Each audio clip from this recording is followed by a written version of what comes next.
Deithos di'r byd o gwmpas hanner nos, a digwyddodd llawer cyn iddi wawrio'r diwrnod calynol. Y dyfod ar fi'n dod i'r byd yn rhy gynnar o lawar, gwyddwn ni sicrwydd dyfod yn fyw. Teimlwn di'n symud yn fy ngroth trwy gydol yr amser. Un aflonydd oedd ti yn fwy, felly nath chwiorydd o siwbath.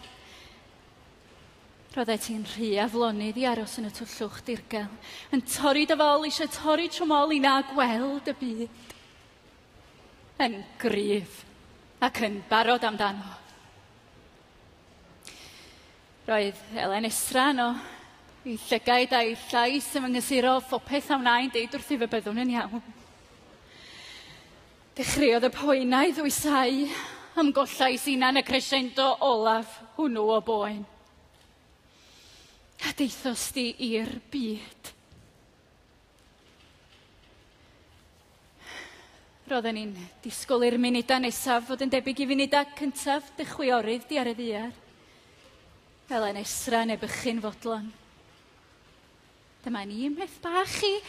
Dwi rioed i gweld baban iachach yn y mywyd i wir i ti. Ond cyn i ti weld o Mari, mae yna un peth mae'r naisiau ddeitha ti.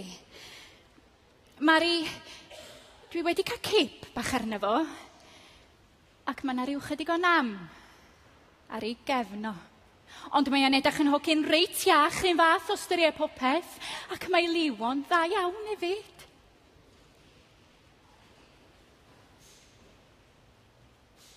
Mae o'n gemgrwm yn tydi, ac mor fach. Ydy, Mari. Ydy mae o. Mi fydd o'n gloff y bydd Elen Esra. O paid â phoeni am beth a fethu rwan. Mi gadw'n ifon gynnas ac yn neud yn siŵr i fod o'n bita llond i fol, ac mi welwch i'ch dau yn y bora mi wrantau. Rhof o dan y gwely. Roedd y dad yn sefyll yn anfymol yn sibrwd y geiriad yn ei wynt. Dan y gwely, Mari. Dwi'n deitha chdi dyna sy'n digwydd, mae'r rhaid i ni.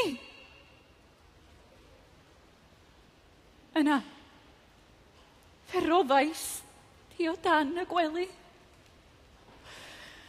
Dechreuai sgrio, ac liwn dy lais yn codi o'r llawr dan y gwely. Dy lais bach croch yn swnio'n y dawel ar y dechrau yn achwyddo. Gwneud ddwrn o'n llaw a'i rhoi yn fy ngheg a brathu fy llaw rhag sgrichian. Codais o'r gwely, plygais a cydio not. Cydiais yn ont yn sydyn oddi ar y llawr fel pe bawn dysgubo fflama tân oedd ar fi'n dylarpio. Hwn i ddim faint o amser oedd rhwng y ddau weithred. Codi o'r gwely y tro gyntaf hwnnw a chodi eto mwyn dad wneud yr hyn roedden ni wedi wneud. Mae pob un o'r munudau hynny yn werthnod ar fy enaid, yn staen na olchi'r ymaith i dragwyddoldeb. Ac felly fyddai'n marfer y stori hon bob dydd. Ni hadrodd yn ddistaw tu mewn i mi, yn paratoi ar gyfer y diwrnod y byddwn ni'n ei hadrodd ta ti.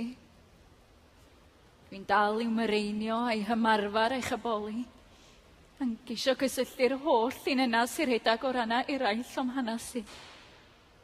I ddigwyddiadau'r un noson honno. Noson dy eni.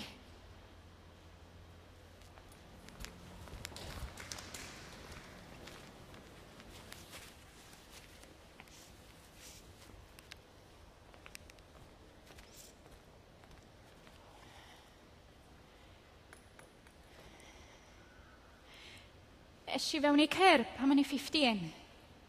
Dwi'n meddwl nath mam fi ffonio nhw either mam fi neu police.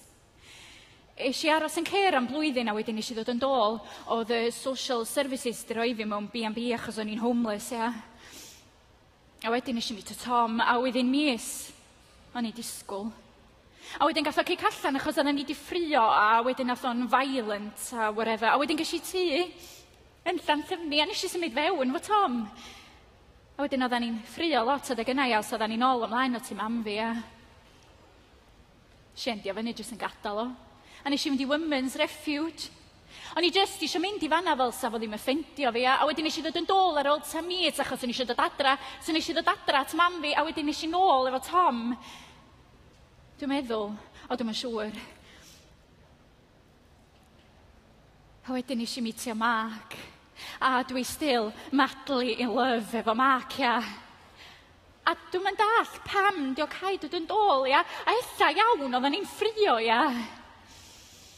Hefo Mark nath o redag ar ola fi am ages, a wedyn nath ni stopio malu awyr, a wedyn nath o i jail. A nath o ffonio fi pam oedd o'n jail. Nath o yrru llythyr i fi, a wedyn ers hynna oedden ni efo'n gilydd. Oedd hynna 3 blwyddyn oedden ni efo'n gilydd. Dwi'n mynd drwy cwrt efo Tom. Ma'n trio gael access. Pan ma'n i efo fo i oedd o'n dyrnu fi, so dwi'n misio fo'n agos at i hi, ia. A mae wedi ffindio allan achos bod gynno fo parental responsibilities. A geith o fynd i'r ysgol a nôl sgwr i pod allan i'r ysgol, ia, a nes i wylltio achos hynna, ia. A dwi wedi gwneud fo'n ei promis i cwrt. Na diwm yn cael interactio fo Sophie. Neu os mae'n amser chwarae, diwm yn cael mynd yn agos at i, a dwi'n misio hi weld o, ia. A mae o'n gwylltio fi achos bod na fod i dad hi, ia. Dwi'n gweld fo yn ei hi, ia. Lord, ia, beth yn neud yn byd na. Pan mae'n dod iddo fo, ia, hogan bach fi, di, ia. Ella bod hi di colli dad hi, ia, ond dwi'n trio gwneud yn siŵr na dim yn methu fo at all, ia. Gorau bod y mam a dad yn do. Dwi wedi deithi amdano fo, a dwi wedi deud, Dad Tom nath neu chdi, a Dad Mark nath fotio ar ola chdi. A mae'n deud hynna i pob arall hefyd, ia. O, mae'n glyfar, ia. Nes i neud performing arts pan o'n i'n coleg, a ni di gwirioni na. Dwi dal yn meddwl dwi eisiau neud o eto, ia, bydd ffact dwi'n gorau neud y blwyddyn cyfa eto, ia, gyn i mynd neu na, ia. Pan mae plant fi'n tyfu fyny na i dditha nhw, ti'n gorau gweithio i fatha mynd i'r rwlan bywyd chdi achos fatha dwi wedi sylwi hynna fyd, ia. So ni di gwirioni jyst peidio fod efo kids, ia. Ar llw. So ni mynd. So ni methu newid o, dwi'n meddwl. Hyn di peth gorau sydd wedi digwydd i fi. Cael plant.